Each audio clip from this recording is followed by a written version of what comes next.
네, 정주진 박사님. 예. 네. 우리가 지난 시간에 그 한국 장교들한테 영향을 미친 그 콜론 보고서, 예. 그죠? 예. 그 부분에 대해서 좀 살펴봤습니다.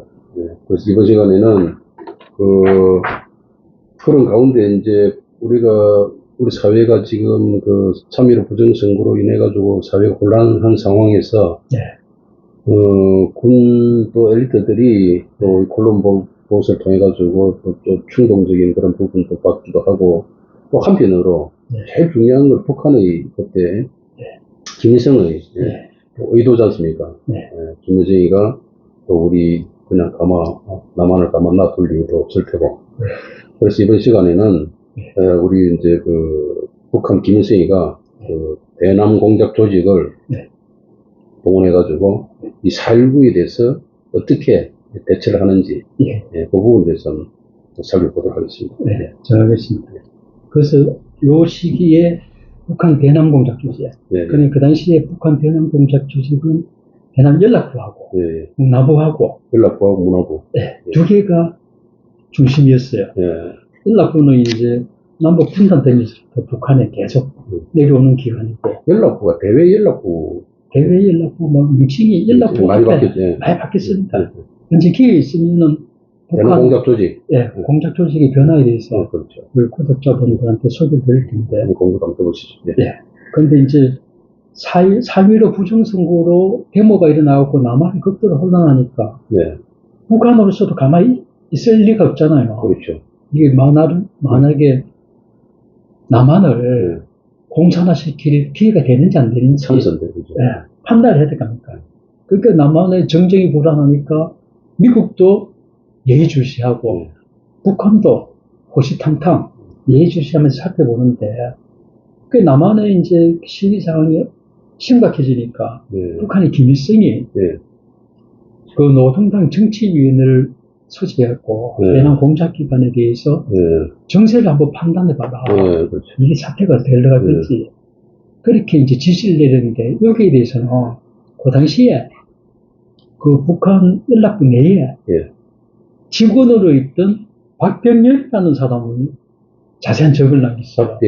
박병렬. 네, 우리가 앞 시간에도 많이 다뤘죠. 예, 많이 다뤘습니다. 그래서 이 박병렬의 정언이 그게 큰 역할을 했죠, 그죠?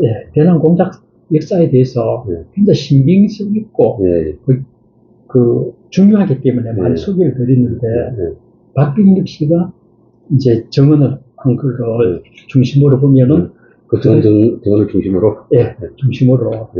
그러니까 박병렬의 정언은 우리 중앙일보의 그 유영국 기자하고 이런 분들이 책자로 유영국 기자하고 정창현 기자가 책자로 많이 나왔고, 그리고 박병렬은 1998년에 사망을 했는데 그 사망하기 전까지는 신경환, 서용규, 황희로, 신평길 이런 가명으로 많은 기록을 남겼습니다. 그런데 이제 박병렬이 누구냐? 그 실체는 그 국정원 기술실장 하던 서동만 실장. 3기대 교수. 지금 고인됐죠? 돌아가셨죠. 그 참여정부 때. 그때 말썽이 많은 그 기술실장이었네요. 이 양반이 이제 북한 그 전문 정치학자였어요. 그 3기대 교수였네, 그죠? 그 양반이 쓴 책에 북조선 사회주의 체제 성립사, 그 2005년도에 나왔는데, 여기서 이 가명을 쓴 이 양반의 본명은 박병렬이다. 이래서 이제 세상에 노출이 됐습니다. 그 박병렬의 이제 기록에 의하면, 그때 이제 남한에 막 데모가 일어나가지고 혼란 상황입니다. 김일성이가. 대남 연락부장은 그 당시 의윤갑 하는 사람이에요. 의윤갑. 그리고 문화부장은 김중민 하는 사람. 김중민. 그 당시에 그 유명한 사람들이죠. 유명한. 김중민은 박병렬의 그 정언에 의하면 보고서를 참 잘 썼답니다. 그리고 이제 이 두 개 조직이 김일성한테 총선 경쟁을 하는데, 김중민은 새벽 일찍 김일성 집 앞에 가가지고 기다리다가 김일성이는 새벽에 일어나서 마당을 쓰는 습관이 있어요. 그리고 김일성이가 그 마당 쓸로 나오면 쫓아 들어가가지고 쭉 보고를 다 했다니까. 그 이 정보락 하는 거는 빨리 보고하는 게 중요한 겁니다. 우리도 전직 때, 그때 아침 6시만 되면 보고하고 있는데요, 그죠? 그래, 이제, 그, 김일성이가 보니까 기특해 보이는 거죠. 그렇죠, 예. 그러다가 와서 뭐, 쭉 사는데, 그러면 김일성이 이제 아침 먹고 회의 때 가서, 예. 야, 이거 어떻게 된 거야? 뭐, 이렇게 하면은, 의중과 연락부장은 매번 깨지는 겁니다. 예, 그렇죠. 예. 그래가 경악이 심했다 그래요. 예. 그래서 이제 이때는 이제 팽팽한 이제 그 연락부장 의문갑하고 문화부장 김중민이 예. 그래서 1960년 예. 4월 9일부터 5일간 예. 연락부하고 문화부 간부들이 앉아가지고 예. 남한 정세를 판단하게 토론을 벌였답니다. 그런데 여기서 연락부는 예. 지금 남한의 노동개혁은 일어나지 않았다. 공산주의자들은 노동개혁이 일어나서 정권을, 자본주의를 엎어야 된다. 그렇지. 이게 기본 이론이지 않습니까? 원칙적인 원칙적으로. 입장이죠. 근데 지금 학생들만 들고 이러는데, 노동국 개혁이 안 일어났기 때문에, 예. 이승만 정권이 무너지는 걸로 가지 않는다. 예. 이래 전망을 하는데, 문화부에서는 예. 그 노동개혁이 안 일어나도 학생하고 지식인들이 예. 이게 이제 노동개혁을 대신할 수 있다. 그렇죠. 예. 그런데 정권이 엎어질 수 있다. 이래 이제 간부들이 감로 놀박을 벌이다가 1960년 4월 14일 날 예. 노동당 본청사에서 예. 정치위원회가 열렸답니다. 예. 거기서 이제 보고를 하는데 연락부장 의원각이 예.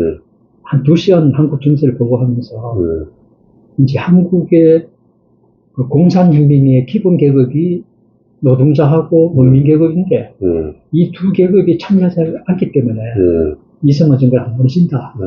이래 보고를 하는데 그 김중민 그 문화부장이 자기가 볼 때는 그렇지 않다. 지금 식민지를 경험한 국가에서 혁명적 인텔이 학생들의 역할이 크다. 그래서 붕괴될 수도 있다.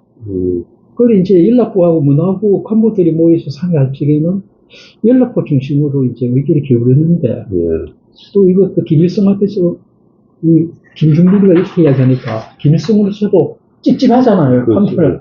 그러니까 김일성이가 1960년 4월 16일부터 4월 18일까지 대대적인 토론을 한 들이다가 연락부 문화부 다 모여서 그래서 한 450명 됐다고요. 다 모여서 토론을 해봐갖고 끝장을 내라.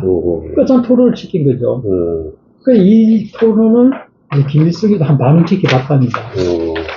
그래 막 그 토론해가지고 4.19 직전 4월 18일 밤에 10시에 최종 내린 결론은 학생 시위가 이승만 정권 타도로까지 나가는 데를 실패한다. 그러니까 4.19 혁명을 예측을 못한 거죠. 그러니까 결국 이승만 대통령이 하야를 하느냐 안 하느냐 그 문제가 핵심이죠. 정권이 엎어지느냐. 북한 사람 이 간부들이 붙이기에는 엎어지지 않는다. 오래됐는데 4월 19일 날 4.19 혁명이 터지니까 김일성이가 또 4월 20일 날 정치위원회에 또 소집을 했어요. 그래가지고 막 실책을 합니다. 김일성이 말이 야 벌써 때를 2번 놓쳤다. 해방전쟁 때, 6.25 전쟁 때는 이 박은영이가 남한에 내려가면 남노당이 들고 일어난다 그래서 한번 쳐들어갔는데 그런데 이제 남노당이 안 들어가고 일어나더라. 그 요번에는 보니까 이 연락부자 의윤가 그리고 전임들도 똑같다. 전임 이제 박일영, 이내 이런 사람인데 이 사람은 이 정세 판단을 못해서 이게 지금 남한을 엎어버릴 길을 놓쳤다. 이제 이제 화를 내면서 그래서 이제 다시 그 정치위원회에서 그래서 이제 중요한 이제 대남 정책이 세 가지가 결정이 됩니다. 그 세 가지가 결정이 된 게 첫째가 평화공세를 벌이자, 위장 평화공세. 지금 학생들이 평화통일 주장하면서 그때 지금보다 요새는 종북 세력이라고 그러죠. 그렇죠. 그 당시에는 영어가 혁신 세력이에요. 혁신 세력. 근데 북한하고 연계된 세력. 그러니까 지금보다는 그때 북한하고 연계된 세력이 더 컸습니다. 종북이라는 단어는 심상정이었었습니다. 심상정이 국민저 정의당에 자기들 그 좌파 정당에서 내부 좀 분명하게 혼란이 일어났는데, 그때 이제 심상정이가 그때 PD 계통이었고, 이제 주사파, NL 쪽으로 해서 종북이라는 용어를 써가지고 그게 지금 유행이 된 거죠. 그게 종북은 북한에 지시를 받는 세력이죠. 다른 세력. 그리고 이제 첫째가 4월 20일 정치원에서 결정된 게, 첫째가 위장평형 공세를 벌인다. 그래서 남한에 남북 재정당 사회단체 연쇄교육에 개최하자고 남한에 제안한다. 그게 이제 이 당시에 보면은 남한 정쟁이 불어나고 이럴 때마다 들고 나오는 게 평화회담 하자 생각이고, 남한에는 복수정당제죠. 자유민주주의. 복수정당제이기 때문에 의견일치가 참 힘들다. 그렇죠. 그 약점을 이용하는 거죠. 그렇게 이렇게 결정이 됐고, 두 번째는 지하공작을 대대적으로 전개한다. 그 지금 그게 이제 통역당으로 연결되는 거래요. 결과적으로 그렇습니다. 이때부터 영장을 집중해가지고 남로당이 거세되고 나서 남한에 북한 입장을 대변하는 지하당이었기 때문에 지금 대남공작이 어렵다. 그게 통역당, 인역당을 공부하다 보니까 그렇게 지금 연결되더라고요. 이때를 김일성이가 이야기한 이때 지시를 김일성 지름 따라 움직이니까. 그리고 세 번째가 조총련을 적극 이용한다. 조총련. 그 당시에 이제 그 일본의 좌파 세력이 제일 조선인 총연합회 이게 이제 조총련인데 약칭으로 그걸 결성해가지고 북한하고 손잡고 움직이니까 북한으로서는 아주 좋은 기회죠. 남쪽에서 남한을 압박할 수 있는 그 거점이 생겼으니까. 한 10년 전까지 대북 공사를 하다 보면 상부선이 조총련 조직 국장이라든지 조총련 이 상부선인 경우도 있습니다. 그게 조총련 통해가지고 북한 공작 조직하고 선이 연결되는. 그리고 특히 이 지금 이날 정치위원회에서 대남 정책 결정된 이게 우리 지금 그간의 대외 대남 공작 기조가 된 거죠. 기조가 된 거죠. 그래서 그 당시에 보면은 조총련이 생겨가지고 제일교포를 복속을 시켰죠. 그렇죠, 맞아요. 그리고 북한을 시켜서 만경봉 호국하는 걸 일본에 정식으로 왔다 갔다 하니까 그 공작원들이 왔다 갔다 하면서 그 남한으로서는 굉장히 불안한 위치였죠. 그래서 이날 이제 정치위원회에서 이렇게 결정이 되니까 대남 공작을 획기적으로 이제 강화하는 위해서 연락부하고 문화부를 통합지대하는 상부기구로 남조선국을 노동당 중앙위원회에 신설했어요.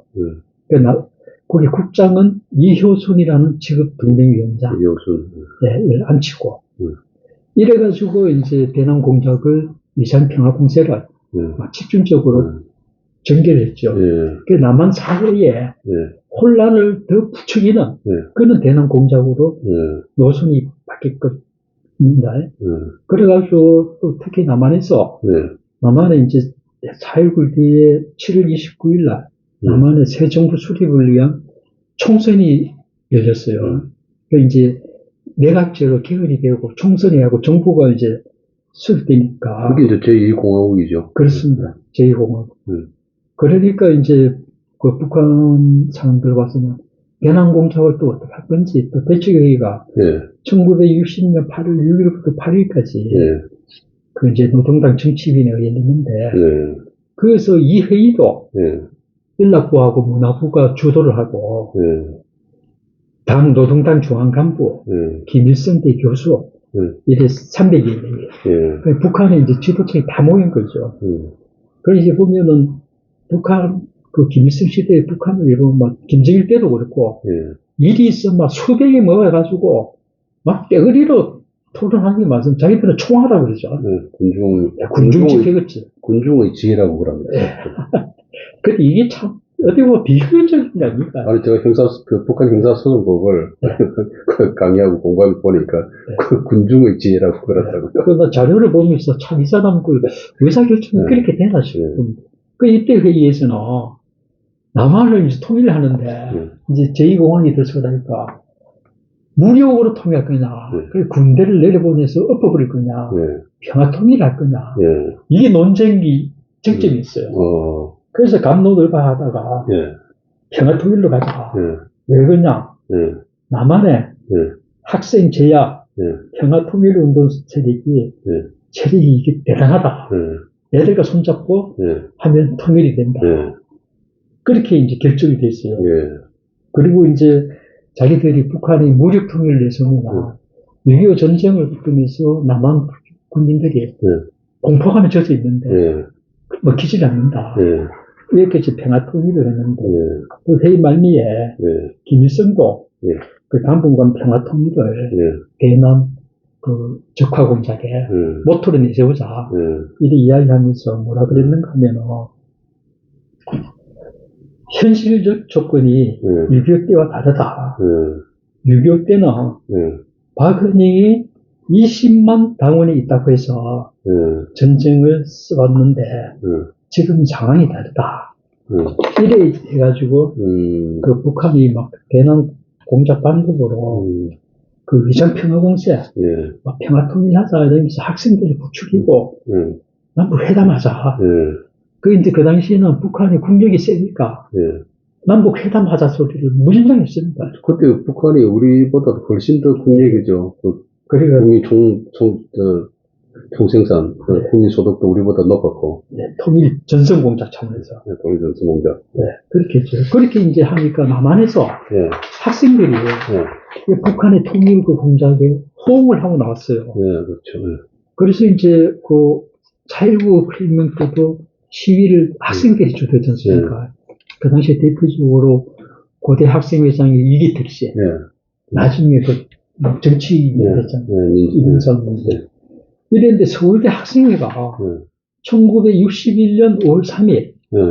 그러니까 이제 그 작년 정부 말기에 5.16 정변이 5월 16일 날 일어났으니까 한 5.16 정변 보름 전에 북한에다가 남북 학생회담 하자. 이렇게 제의를 했어요. 이 제의하고 나서 5월 5일 날 전국 17개 대학 대표가 모여가지고 남북 학생회담 지지한다. 이러면서 정부가 도와달라. 그리고 그 남북 학생회담은 판문점에서 하자. 이렇게 이제 결정을 했어요. 그러면서 또 그 당시에 좌익 정당자랑 5월 13일 날 서울운동장에서 모여가지고 그 당시에 요새는 이제 뭐 저 월드컵 경기장이 이렇게 체육공간이 많지만 그 당시에 대규모 행사는 서울운동장에서 많이 했어요. 그게 효창운동장입니까? 효창운동장은 다르죠. 동대문에 있었죠. 동대문운동장? 그래서 우리 70년대까지만 해도 동남아 축구대회 박스컵하고 있잖아요. 동대문운동장. 그러고 이제 서울운동장하고 있었거든요. 그래서 하면은 막, 군중이 모이거든요. 그때 5월 13일 날, 이제 좌익 정당들이 한 5천여 명, 모여가지고, 남북 학생회담 환영 및 통일 촉진대회를 열었어요. 그걸 열어가지고, 막 이제 선동하면서, 북한 호응을 하면서, 남북 통일만이 민족의 살길이다. 그리고 정치적으로 순진한 학생들로 하여금 한피 받은 한겨레가 감회를 풀 수 있도록 판문점 회담을 정부가 주선하라.